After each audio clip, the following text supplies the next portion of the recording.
ಈಗಾಗಲೇ ಜೈಲಿನಿಂದ ಬಿಡುಗಡೆಯಾಗಿರ್ತಕ್ಕಂಥ ದರ್ಶನ್ಗೆ ಆತಂಕ ತಪ್ಪಿಲ್ಲ. ಹಾಸ್ಪಿಟಲ್ನಲ್ಲಿದ್ದರೂ ಕೂಡ ಇನ್ನೂ ಆತಂಕ ತಪ್ಪಿಲ್ಲ ಅಂತಕ್ಕಂಥದ್ದು ಮೇಲ್ನೋಟಕ್ಕೆ ಗೊತ್ತಾಗ್ತಾ ಇದೆ.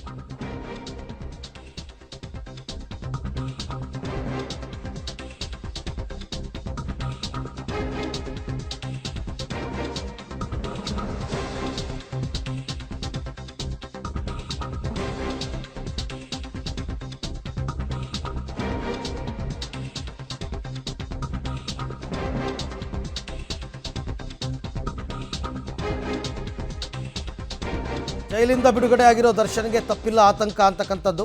ದಾಸನಿಗೆ ಈಗ ಸುಪ್ರೀಂ ಕೋರ್ಟ್ಗೆ ಮೇಲ್ಮನವಿ ಹೋಗುವ ಆತಂಕ. ಆಸ್ಪತ್ರೆಯಲ್ಲಿ ಟ್ರೀಟ್ಮೆಂಟ್ ಪಡೆಯೋದಕ್ಕೆ ಮುಂದಾಗಿದ್ದಾರೆ. ಟ್ರೀಟ್ಮೆಂಟ್ ಪಡೆಯೋದಕ್ಕಲ್ಲ, ಟ್ರೀಟ್ಮೆಂಟ್ ಮುಂದುವರಿಸೋದಕ್ಕೆ ಅವರು ಮುಂದಾಗಿದ್ದಾರೆ ದರ್ಶನ್. ಅಂದರೆ ಗುರುವಾರದವರೆಗೂ ದರ್ಶನ್ಗೆ BGSನಲ್ಲೇ ಚಿಕಿತ್ಸೆಯನ್ನು ಕೊಡಿಸಲಾಗುತ್ತೆ.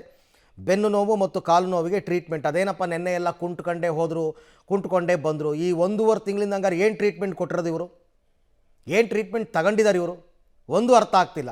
ನಿನ್ನೇನು ಏನು ಎಲ್ಲ ಕಡೆ ಕೋರ್ಟ್ಗೆಲ್ಲ ಹೋದಾಗ ಕುಂಟ್ಕೊಂಡೇ ಹೋದ್ರಂತೆ. ಈಗ 1.5 ತಿಂಗಳಾಯಿತು, ಇನ್ನೂ 1.5 ತಿಂಗಳು ಹಾಸ್ಪಿಟ್ಲಲ್ಲಿದ್ದರೂ ಇದೇ ಕತೆ. ಒಂದು ಸರ್ಜರಿ ಮಾಡಿಸ್ಕೋಬೇಕು, ಇಲ್ಲ ಅಂತಂದರೆ ಡಿಸ್ಚಾರ್ಜ್ ಆಗಿ ಮನೆಗೆ ಹೋಗಬೇಕು. ಏನು ಇಂಪ್ರೂವ್ಮೆಂಟೇ ಇಲ್ಲ ಅಂದರೆ 1.5 ತಿಂಗಳಿಂದ ಹಾಸ್ಪಿಟ್ಲಲ್ಲಿ ಇದೇನು ಪ್ರಯೋಜನ?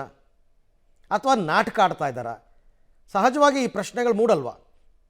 ಫಿಸಿಯೋಥೆರಪಿ ಅಂತಾರೆ, ಕನ್ಸರ್ವೇಟಿವ್ ಟ್ರೀಟ್ಮೆಂಟ್ ಅಂತಾರೆ, ಮೆಡಿಸನ್ ಕೊಟ್ಟಿದ್ದೀವಿ ಅಂತಾರೆ.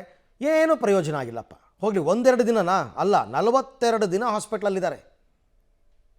42 ದಿನ ಹಾಸ್ಪಿಟ್ಲಲ್ಲಿದ್ದರೂ ಕೂಡ ಒಂದು ಚೂರು ಇಂಪ್ರೂವ್ಮೆಂಟ್ಸ್ ಇಲ್ಲ. ಅದ್ಯಾರೋ ಮುಂದ್ಗಡೆ ಒಬ್ಬರು ಹೋಗ್ತಾ ಇದ್ದರೆ ಅವ್ರ ಹೆಗಲ ಮೇಲೆ ಕೈ ಹಾಕ್ಕೊಂಡು ನಡ್ಕೊಂಡು ಹೋಗ್ತಾರೆ. ಏನು ಅರ್ಥ ಆಗ್ತಾ ಇಲ್ಲ ನನಗಂತೂ. ಈಗ ಸುಪ್ರೀಂ ಕೋರ್ಟ್ಗೆ ಏನಾದರೂ ಮೇಲ್ಮನವಿ ಸಲ್ಲಿಸಿದ್ರೆ ಸದ್ಯಕ್ಕೆ ಇವರು ಡಿಸ್ಚಾರ್ಜ್ ಆಗಲ್ಲ, ಹಾಸ್ಪಿಟ್ಲಲ್ಲೇ ಇದ್ಬಿಡೋಣ ಅಂತ. ಸುಪ್ರೀಂ ಕೋರ್ಟ್ಗೆ ಇವರು ಮೇಲ್ಮನವಿ ಸಲ್ಲಿಸದೇ ಇದ್ದರೆ ಗುರುವಾರ ಡಿಸ್ಚಾರ್ಜ್ ಆಗ್ತಾರೆ ಅಂತ. ಅದೇ ಇವರು ಪೊಲೀಸರು ಏನು ಮಾಡ್ತಾರೆ ಅದು ನೋಡ್ಕೊಂಡು ಮುಂದುವರಿಯೋಣ ಅಂತ. ಆಗಲೂ ಹಾಗೆ ಮಾಡಿದ್ರು.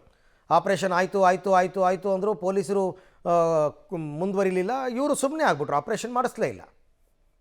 ಒಂದು ಆಪ್ರೇಷನ್ ಮಾಡಿಸ್ಬೇಕು, ಇಲ್ಲ ಅಂದರೆ ಹಾಸ್ಪಿಟ್ಲಿಂದ ಡಿಸ್ಚಾರ್ಜ್ ಆಗಿ ನಂದು ಇಷ್ಟೇ ಹಣೆ ಬರ ಅಂದ್ಕೊಂಡು ಮನೆಗೆ ಹೋಗಬೇಕು. ಅದು ಬಿಟ್ಟು ಇವರು ನ್ಯಾಯಾಂಗ ವ್ಯವಸ್ಥೆಗೆ ಇದು ಮಾಡ್ತಾ ಇದ್ದಾರಾ, ದೋಖಾ ಮಾಡ್ತಾ ಇದ್ದಾರಾ ಅಂತ ಅನುಮಾನ ಮೂಡುತ್ತೆ.